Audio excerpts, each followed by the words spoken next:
بسم الله الرحمن الرحيم.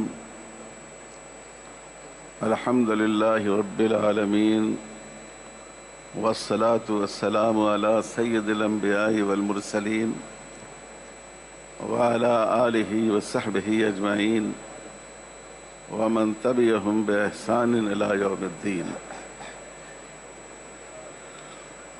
قائد ملت، ہم سب کے مخدوم اور بزرگ حضرت مولانا سید ارشد مدنی صاحب دامت برکاتہم،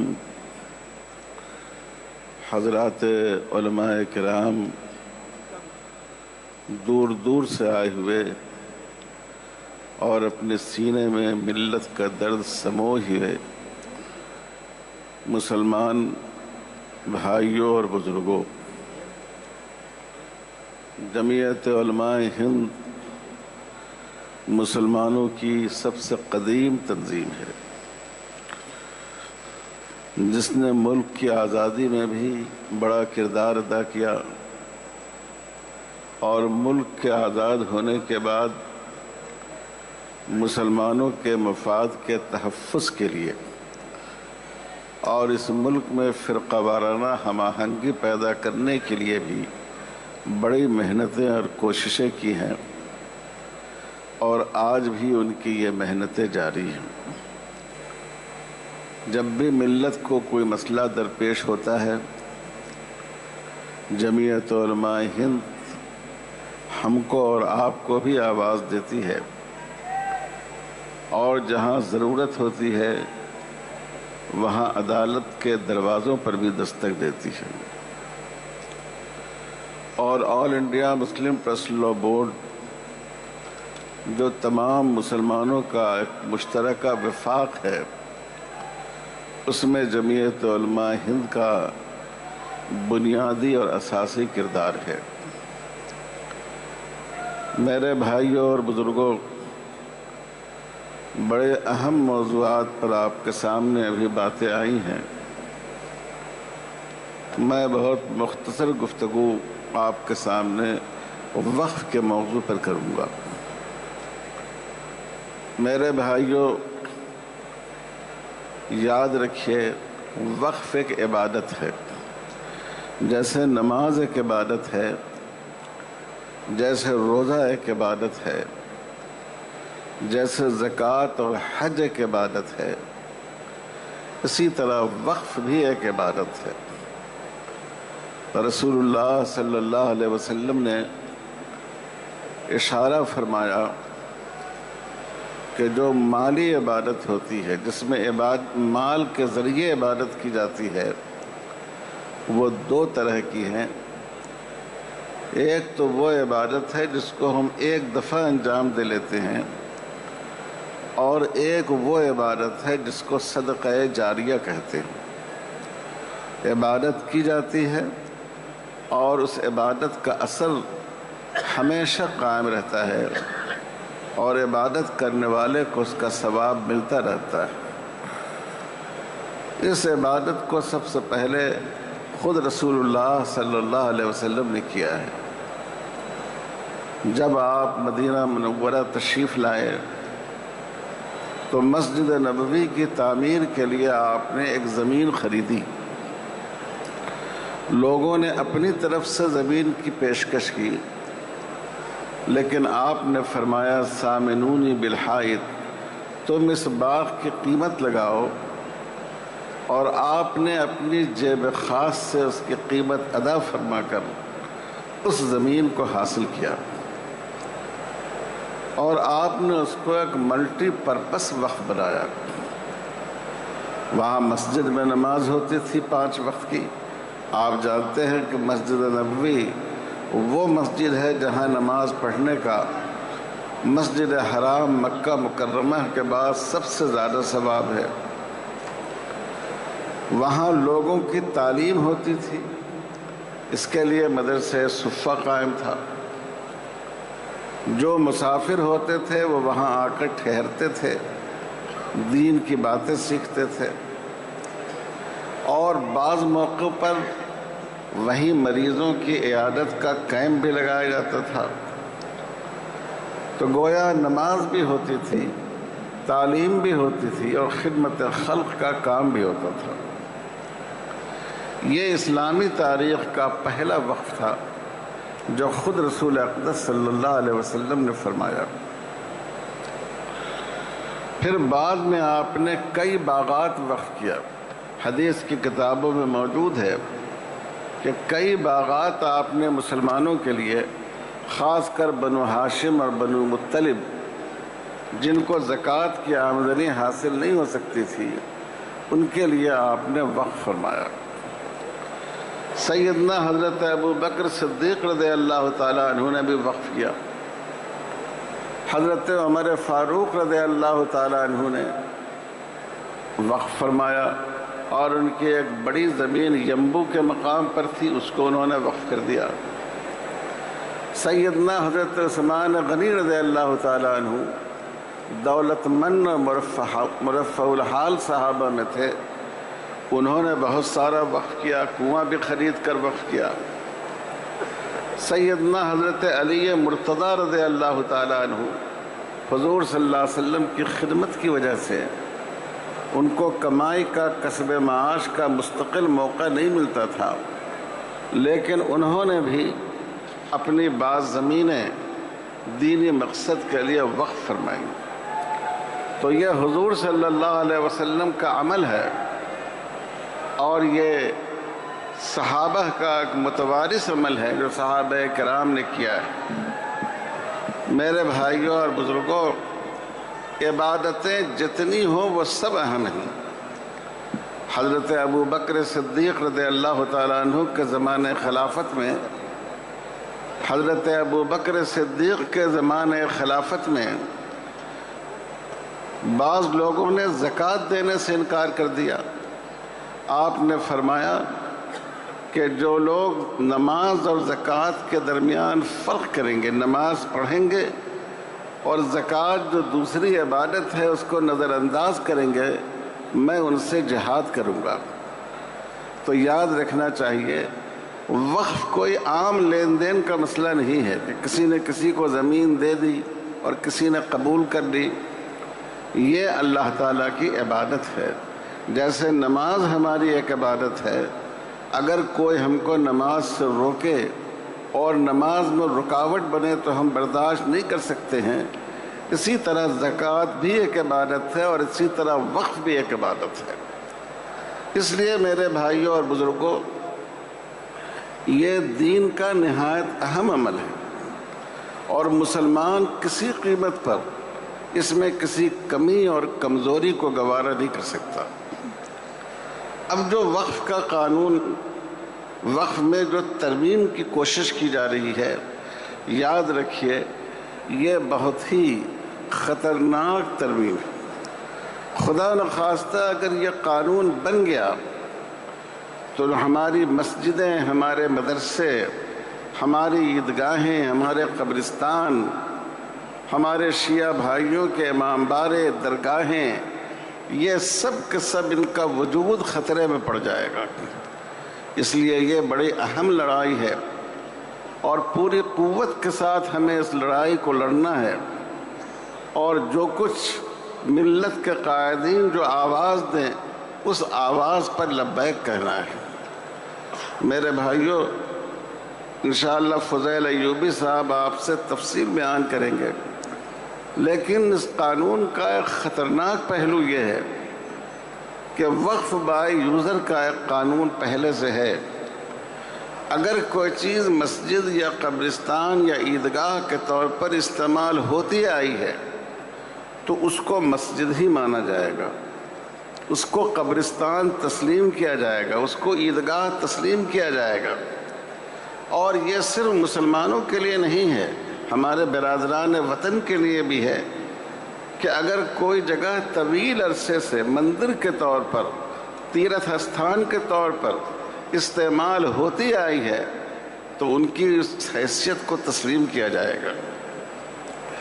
اب یہ قانون اتنا خطرناک ہے کہ جو چیز صرف استعمال کی بنا پر کسی وقف کو نہیں مانا جائے گا، اس کے لیے ڈاکومنٹ پیش کرنا ہوگا، گورنمنٹ ڈاکومنٹ مانگے گی۔ آپ سوچئے دلی کی جامع مسجد 400 سال پہلے بنی. آج اگر کوئی آپ سے اس کا ڈاکومنٹ مانگے، اس کے دستاویز مانگے، کیا اس کا دستاویز دینا ممکن ہے؟ حیدرآباد میں مکہ مسجد ہے، قطب شاہی دور کی ہے، وہ بھی تقریباً 300-400 سال پہلے کی ہے. اگر کوئی شخص، حکومت آج یہ کہے کہ آپ ثبوت دیجئے کہ کیسے اس کو مسجد مانا جائے، ہم آپ اس کا ثبوت فراہم کر سکیں گے؟ نہیں کر سکیں گے. ہمارے بڑے بڑے مدرسے ہیں، قدیم مدرسے ہیں، دارالعلوم دیوبند ہے، ماشاءاللہ 150 سال اس پر گزر چکا ہے، اور بھی اس کے قریب العمر کئی مدرسے اس ملک میں موجود ہیں. اس زمانے میں لوگ زبانی عطیہ دے دیتے تھے، مدرسہ بن جاتا تھا، تعلیم کے لیے اس کا استعمال ہونے لگتا تھا، عوام بھی اس کو مدرسہ تسلیم کرتی تھی، اور حکومت بھی اس کو مسلمانوں کی ایک تعلیمی پراپرٹی تسلیم کرتی تھی. آج فرض کیجئے کہ ایسے قدیم اداروں سے اگر دستاویز مانگا جائے تو اس کا پیش کرنا کتنا دشوار ہوگا. تو یہ قانون میں ایسی ترمیم ہے وقف با یوزر کو ختم کرنے کی کہ ہماری ہزاروں مسجدیں، مدرسے، قبرستان، درگاہ، یہ سب حکومت کے رحم و کرم پر رہ جائیں گی، اور ہمارے لیے اس کو قانون کی طاقت سے منوانا مشکل ہو جائے گا. دوسری بات یہ ہے کہ ایک خاص قانون وقف کے ساتھ رکھا گیا ہے، لمیٹیشن ایکٹ کا. حکومت کے قانون میں بہت سی زمینوں پر ایک مخصوص مدت تک اگر کوئی شخص قابض ہو تو وہ اس کی ملکیت سمجھی جاتی ہے، لیکن کچھ چیزوں کو اس سے مستثنیٰ کیا گیا، ان میں وقف بھی ہے. وقف پر ناجائز قبضہ کتنا بھی قدیم ہو، کتنا بھی پرانا قبضہ ہو، اس کے قبضے کی وجہ سے اس کو قابض کی ملکیت نہیں سمجھا جائے گا. وقف بورڈ اپنے کاغذات کے ذریعے، اپنے دلائل کے ذریعے سچائی کو ثابت کر سکے گا، زمین واپس لے سکے گا. اب جو قانون میں ترمیم کی گئی ہے اس کے مطابق یہ جو مستثنیٰ کیا گیا تھا وقف کی زمین کو، اور بھی بہت سی چیزیں اس سے مستثنیٰ ہیں، سرکاری زمینیں بھی مستثنیٰ ہیں، یہ صورتحال ختم ہو جائے گی. گویا جو ناجائز قابضین ہیں ان کو اور تقویت پہنچائی جا رہی ہے، ان کا حوصلہ بڑھایا جا رہا ہے، اور وہ ایسی جائیدادوں پر قابض ہو جائیں گے. ہندوستان میں جتنے مذہبی مقاصد کے لیے جو املاک ہیں، ان کے لیے ان اداروں کے قانون موجود ہیں کہ اسی مذہب کے ماننے والے اس کا انتظام کریں گے. گردوارہ کا سکھ کریں گے، مندروں کا ہندو بھائی کریں گے، یہ عیسائی بھائی وہ اپنے اداروں کا کریں گے. لیکن اس قانون میں آپ دیکھیے کتنی بڑی زیادتی ہے کہ وقف جو خالص ایک اسلامی ادارہ ہے اور مسلمانوں کا نہیں ہے بلکہ یہ ایک عبادت سے جڑا ہوا ادارہ ہے، اس کو اس میں اس کی مینجمنٹ میں، اس کی انتظامیہ میں مسلمان ہونے کی شرط ختم کر دی گئی ہے. وقف کونسل میں ایک اچھی خاصی تعداد غیر مسلم لوگوں کی ہو سکتی ہے، وقف بورڈ میں بھی غیر مسلم بھائیوں کی ہو سکتی ہے، وقف آفیسر کے لیے بھی مسلمان ہونے کی شرط ختم کر دی گئی ہے. آپ سوچئے، اور 2 غیر مسلم تو لازمی طور پر اس کے ممبر بنائے جائیں گے. آپ غور فرمائیے کہ اگر آپ کی مسجد ہو، آپ کا مدرسہ ہو، آپ کا عیدگاہ ہو، آپ کی کوئی مذہبی پراپرٹی ہو، اور اس کا انتظام غیر مسلم بھائیوں کے ہاتھ میں ہو، تو کیا وہ ان اداروں کا تقدس اور ان کی عظمت اور اس کے مقاصد کو قائم رکھ سکیں گے؟ تو میرے بھائیوں، اتنا خطرناک یہ ترمیمی بل ہے کہ اگر خدا نخواستہ یہ پاس ہو گیا تو ہمارے لیے ملک بھر میں جو ہماری دینی شناخت اور دینی مقاصد کی پراپرٹیز ہیں وہ سب ان کا وجود خطرے میں پڑ جائے گا. اور پھر آپ دیکھیں کہ یہ زمینیں ہم حکومت کی دی ہوئی نہیں ہیں، یہ ہمارے آباء و اجداد کی ہیں۔ کتنے مسلمان ہیں کہ ان کی مالی حالت بہت اچھی نہیں ہوتی، لیکن وہ اپنے بعض ثواب کو جاری رکھنے کے لیے زمین کا کوئی ٹکڑا وقف کرتے ہیں۔ یہ سب حکومت کے ہاتھ میں چلا جائے گا۔ تو اس لیے میرے بھائیوں، یہ بہت ہی خطرناک قانون ہے اور ہر قیمت پر اس کے خلاف ہمیں جد و جہد کرنا ہے، اور ہماری دینی تنظیمیں جب اس کے لیے دعوت دیں تو ہم سب کو مل کر انشاءاللہ مل جل کر اس کا مقابلہ کرنا ہے۔ انشاءاللہ کریں گے بھائی، انشاءاللہ۔ ابھی ہمارے بعض بزرگوں نے رسول اللہ صلی اللہ علیہ وسلم کی جو بعض خبیث اور بدطینت لوگوں نے اہانت کی ہے اس کے بارے میں ارشاد فرمایا۔ ہمارا مطالبہ یہ ہے کہ ہم صرف حضور صلی اللہ علیہ وسلم کے لیے نہیں، ہمارا دین ایسا دین ہے، بھائی چارے کا دین، انصاف کا دین، کہ ہمارے دین میں کسی بھی مذہب کی مقدس شخصیتوں کو برا بھلا کہنے سے منع کیا گیا ہے۔ ہم دیویوں دیوتاؤں کی پوجا نہیں کرتے اور کر ہی نہیں سکتے ہیں، لیکن قرآن مجید نے کہا کہ جو ہمارے غیر مسلم بھائی، جو ہمارے ہمسائے دیویوں اور دیوتاؤں کی پوجا کرتے ہیں، ہم ان کو برا بھلا نہ کہیں تاکہ ان کی دل آزاری نہ ہو، ان کے جذبات مجروح نہ ہوں۔ اس لیے ہم حکومت سے مطالبہ کرتے ہیں کہ ایک ایسا قانون مذہب کی، مذاہب کی، تمام مذاہب کی مقدس شخصیتوں کی توہین کے سلسلے میں گورنمنٹ کو لانا چاہیے، جس میں اس کو سنگین جرم مانا گیا ہو، جس میں اس کو بہت ہی خطرناک جرم مانا گیا ہو، اس پر مناسب حال سزا مقرر کی گئی ہو، اور اس کے سزا کا نفاذ اور اس مقدمے کے ذریعے ظالم کو ظلم سے روکنا آسان۔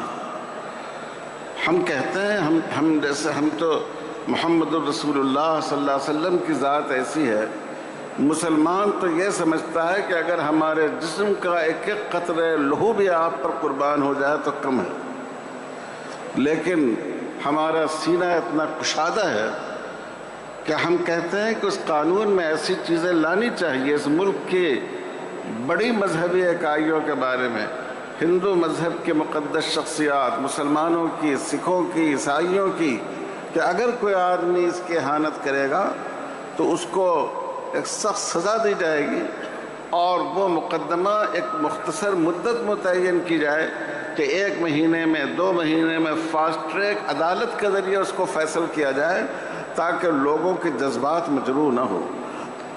ایک انسان دوسرے انسان کو تھپڑ مار دے، گالی دے دے تو کیس بن جاتا ہے، ایک آدمی کی دل آزاری ہوتی ہے۔ بتائیے کہ پوری اتنی بڑی امت کی دل آزاری یہ کتنا بڑا جرم ہے، اور پھر اس سے ملک کے باہر اس ملک کی کیا شبیہ بنے گی۔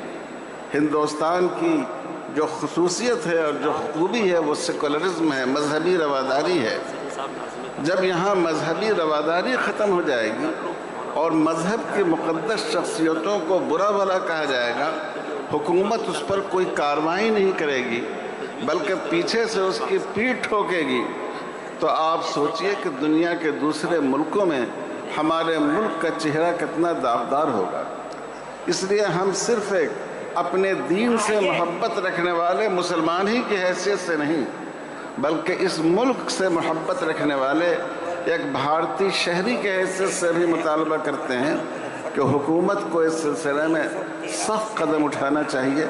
میں بہت شکر گزار ہوں جمعیت علماء ہند کا کہ اتنے بڑے مجمع اور اتنے اہم پروگرام میں مجھے شرکت کی دعوت دی گئی۔ وآخر دعوانا ان الحمد للہ رب العالمین۔